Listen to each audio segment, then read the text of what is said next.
son by the name of Arthur that he did not want. He gave that son away to his mystical advisor, Merlin. That's me. And I, in turn, gave the king's son to serve the good knight Sir Hector as his lowly page, and then squire. Sir Hector and Arthur lived in a place crowded with the most rowdy, bawdy, unruly, untidy, yet mighty medieval men.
Very nice.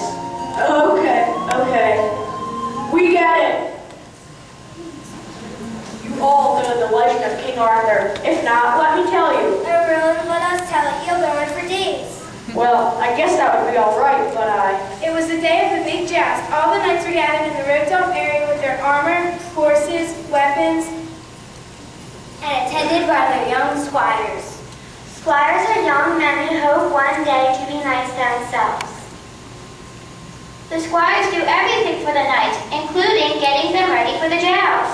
remember, Arthur was the squire to Sir Hector. Everyone is gathering for the biggest joust of the year. It's like a World Series of all jousts. The Stanley Cup. The Super Bowl.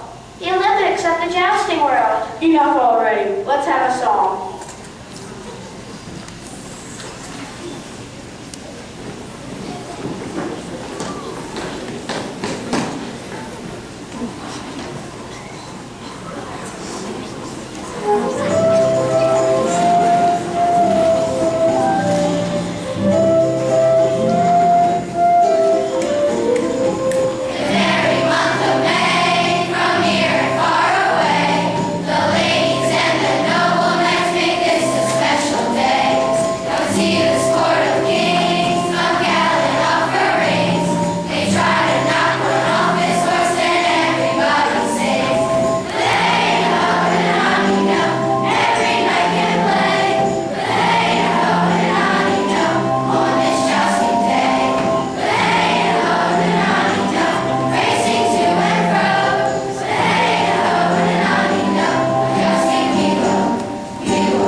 Enough already. Stop!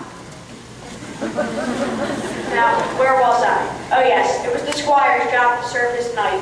So what happens when the knight forgets his most important weapon? The squire has to get it. Sir Hector's got a sword at home. Not good for a knight who's on deck at the joust. So Arthur takes off as fast as his squirey legs will take him. He ran through the streets of town, past the castle moat, Past the church and several fine dining establishments. By the time he reached the town square, he realized he was only halfway home. He knows he'll never make it all the way home, get Sir Hector's sword, and make it back to the joust in time for Sir Hector to participate. Now, this is where I have to remind you of the legend of King Arthur. You recall from your lessons that when the king, Arthur's father, died, there was no heir to the throne. That'll teach him to give his son away. So the royal court had a sword placed in stone in the town square. The legend says that whomever pulls that sword out of the stone would be the rightful heir to the throne. They would become the king. I just said that. It is in front of the sword-stabbed stone that Squire Arthur finds himself as he's racing home to retrieve Sir Hector's sword.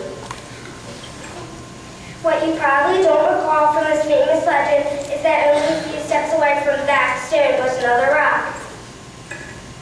And sticking out of that rock was something even more beautiful and enticing than the former king's sword. And that's what caught Arthur's attention. 2 stones, each with something interesting protruding from it. I only have time to choose one to get back to the joust. This was most certainly a sword whose logical choice. But this was much more colorful and is full of many fantastic possibilities. I'm taking this one.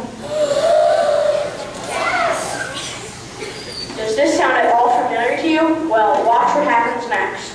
My lord, I brought the best instrument I could find. Isn't it colorful? What is this? I have no idea, but isn't it beautiful? Beautiful indeed, but what can it do? It is a strange tube sticking out of stone in town square. Everyone knows where it pulls it out, so might pull air to the throne. I thought that was a sword. Duh, it works for both. All hail the king! All hail King Arthur! Wow, can it really be? Am I really the new king? Your Majesty, now what will be your first decree? You mean anything? Sure, you're the king.